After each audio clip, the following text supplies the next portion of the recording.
চক্রগুলো কিন্তু রোটেট হয়, মানে যদি হাত দিয়ে ঘোরানো হয় এগুলো কিন্তু ঘোরে। ওই 600 কোটি টাকা মনে হয় 900 কোটি প্লাস হয়ে যাবে এই চক্রগুলো ঘুরছে, মানে ভাবা যায় এখানে পুরো মানে বিয়ারিং সিস্টেম করা আছে। এই কাজগুলো দেখেছেন কত নিখুঁত এই কাজগুলো একবার না দেখলে বিশ্বাস হবে না কত দূর পর্যন্ত যে বিস্তৃত এই মন্দির। আমি প্রথমে বলেছিলাম 600 কোটি টাকা, ইনি বলছেন 900 কোটি টাকা প্লাস হয়ে যাবে। আর এগুলো হচ্ছে ধর্মশালা, ভেতরে তো আমি গিয়েছিলাম, এত সুন্দর নিখুঁত কর্ম মানে শিল্পকর্ম করা আছে। যারা অন্তত ট্রেক করতে আসছেন, আমার ট্রেক করার পরে জানি কষ্ট হবে, তারপরে চলে আসুন এইখানটায়, দারুণ দারুণ জিনিস দেখতে পাবেন। কিন্তু একটু নিয়ম এখানে কড়াকড়ি সম্পর্কে 2-4 কথায় কিছু সংক্ষেপে বলবেন, তাহলে আপনারাও কিন্তু কৃতজ্ঞ থাকবেন এনার কাছে। একটু দেখুন প্লিজ ভিডিওটা এবং শুনুন মন্দির।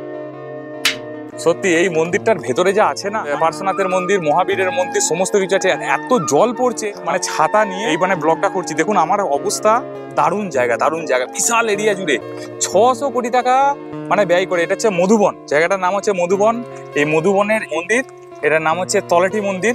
এইখানে দেখুন লেখা আছে শ্রী সম্মেদ শিখর তলাটি তীর্থ, এখানে সমস্ত কিছু হিন্দিতে লেখা আছে। এই কাজগুলো দেখেছেন কত নিখুঁত এই কাজগুলো একবার না দেখলে বিশ্বাস হবে না। ওহ দেখুন এই ভেতরে তো আরো কাজ আছে, অভূতপূর্ব মন্দির, না এলে বিশ্বাস হবে না। এই মন্দিরটাকে আমি বাইরে দিয়ে আমি ঘুরে ঘুরে দেখাচ্ছি, দারুণ দেখতে, বাইরে থেকে আমি দেখাচ্ছি। দেখুন এত সুন্দর লাগছে, আর এরিয়াটাও প্রচুর বড়। এই চক্রগুলো কিন্তু রোটেট হয়, মানে যদি হাত দিয়ে ঘোরানো হয় এগুলো কিন্তু ঘোরে।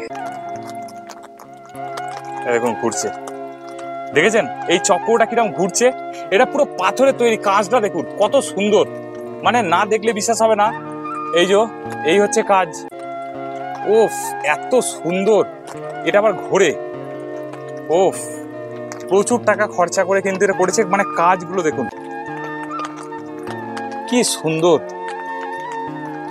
বাহ, এখানে কিন্তু এই চক্রগুলো করা আছে। এই দেখুন এই চক্রগুলো ঘুরছে, মানে ভাবা যায় এখানে পুরো মানে বিয়ারিং সিস্টেম করা আছে। সিস্টেমটা এইভাবে কিন্তু প্রচুর, মানে একটা বড় এরিয়া জুড়ে এই টোটাল মন্দির। হ্যাঁ দেখুন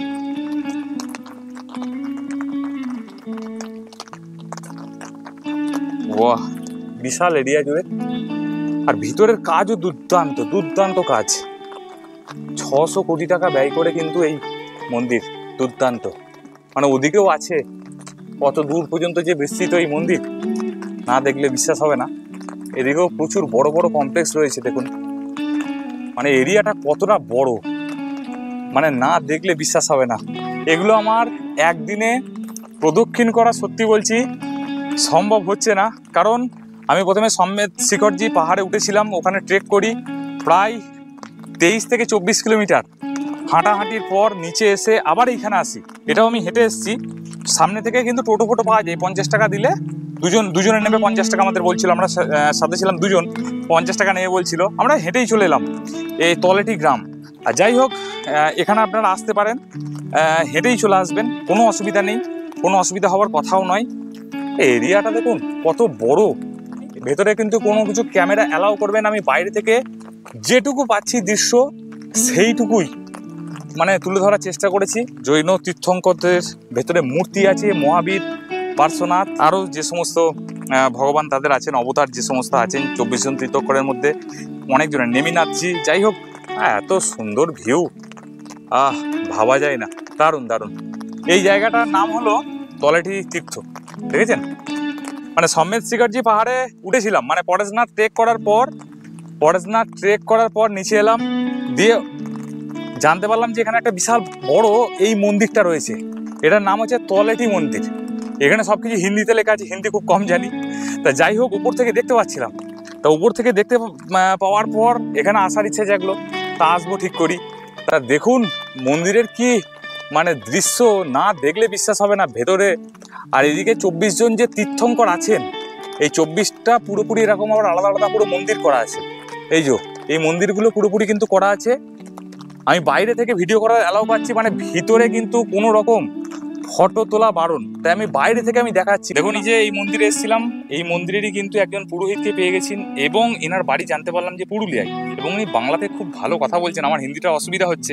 তা এনাকে আমি জিজ্ঞাসা করলাম যে এই মন্দির সম্পর্কে কিছু বলুন। আমাদের বেঙ্গল থেকে বহুজন আসছেন, এই মন্দিরটা যা সমেত শেখরজি বা পড়াশোনা টেক করার পরেই পাশেই রয়েছে। আপনারা যদি একটু দেখে যান, তা এই সব মন্দির সম্পর্কে 2-4 কথায় কিছু সংক্ষেপে বলবেন, তাহলে আপনারাও কিন্তু কৃতজ্ঞ থাকবেন এনার কাছে। একটু দেখুন প্লিজ ভিডিওটা এবং শুনুন মন দিয়ে। এই মন্দিরটার নাম হচ্ছে তেলেটি তীর, कोरिया भवन। गांव का नाम है कोरिया, इसलिए मंदिर का नाम रख दिया कोरिया भवन। ग्रामेर नाम कोरिया और मंदिर नाम तेलेटी तीर। ঠিক আছে। এখানে 24 तरह भगवान আছে। मैन भगवान समझ के पार्षद भगवान, और ভিতরে 5 ভগবান আছে, আদিনাথ, শান্তিনাথ, নেমিনাথ আর মহাবীর স্বামী ভগবান। আচ্ছা, আর নিচে পুরো 24 আছে। ওই 600 কোটি টাকা মনে হয় না, খরচ হবে। প্রায় 900 কোটি প্লাস হয়ে যাবে। 900 কোটি প্লাস হয়ে যাবে। ভাবুন দর্শক আপনারা, আমি প্রথমে বলেছিলাম 600 কোটি টাকা, ইনি বলছেন 900 কোটি টাকা প্লাস হয়ে যাবে। এবং যত বড় প্রজেক্ট এটা কে মানে ট্রাস্ট শ্বেতাম্বর ট্রাস্ট থেকে এটা কিন্তু করা হয়েছে, এটাও জেনে নিলেন। এবং এত টাকা ব্যয় করে একটা মন্দির যেখানে করা হচ্ছে, নিশ্চয়ই বুঝতে পারছেন কতটা অপূর্ব শিল্পকর্ম। আমি বাইরে থেকে যেটুকু পেরেছি সেটুকুই আপনাদের দেখিয়েছি। আর এটা কবে কি খোলা থাকে, কখন কি খোলা থাকে, আর কি নিয়ম? সকাল 5 বাজে খোলা হয় আর রাত 9 বাজে মঙ্গল হয়। আচ্ছা, রাত্রি 9টা। আপনারা ট্রেক করে এলে কি মানে হেঁটেই চলে আসতে পারবেন, তাই তো? হ্যাঁ, কি বলবেন যে তেলেটি তীর কোরিয়া ভবন, গাঁও का नाम है कोरिया। ওকে, আপনাকে অসংখ্য ধন্যবাদ, প্রণাম প্রণাম প্রণাম। বিশ্বাস করুন উনি কি বললেন কতটা কি সেটা কতটা না বিশ্বাস করবেন। আমার কথা যদি আপনাদের বিশ্বাস হয়, ভেতরে তো আমি গিয়েছিলাম, এত সুন্দর নিখুঁত কর্ম মানে শিল্পকর্ম করা আছে। যারা অন্তত ট্রেক করতে আসছেন, আমার ট্রেক করার পরে জানি কষ্ট হবে, তারপরে চলে আসুন এইখানটায়, দারুণ দারুণ জিনিস দেখতে পাবেন। কিন্তু একটু নিয়ম এখানে কড়াকড়ি, কোনো রকম ভিডিও করা যাবে না, ক্যামেরা করা যাবে না, হাফ প্যান্ট পরে পড়া যাবে, ভেতরে প্রবেশ করা যাবে না, জুতো কিন্তু খুলে রাখতে হবে, এবং ভেতরে আপনারা ঢুকে সমস্ত কিছু দর্শন করতে পারবেন। প্রত্যেকটা নিখুঁত একদম শিল্পকর্ম, মানে আমি দেখে অবাক হয়ে গেছি। এবং এটা ঘুরতে যদি মনে করেন যে পুরোপুরি দেখবেন, মানে 1 ঘন্টাও পর্যন্ত লেগে যেতে পারে। আমরা 8 ঘন্টা মতো এখানে ছিলাম, আমাদের হাতে সময় ছিল, সেই জন্য আমরা ছিলাম। যাই হোক, এত ভালো লাগলো এই মন্দিরটা ঘুরে। আর এই ঘরগুলো কিসের ঘর গো? এই ঘরশালা, আর এগুলো হচ্ছে ধর্মশালা। এই সাধারণ জাতীয় কেউ থাকতে পারে নাকি? ও এই যে স্তম্ভগুলো আছে, এই স্তম্ভগুলো আবার ঘুরবে, ওই ওপরে যাচ্ছে, একটা স্তম্ভ ঘোরাবে তো, ঠিক আছে? এখান থেকে আমি দেখাবো যে কিভাবে স্তম্ভগুলো ঘোরায়। ওই যে উঠে যাচ্ছে, ওকে আমি পাঠালাম, দিয়ে ও ওখানে গিয়ে কিন্তু স্তম্ভটা ঘোরাবে।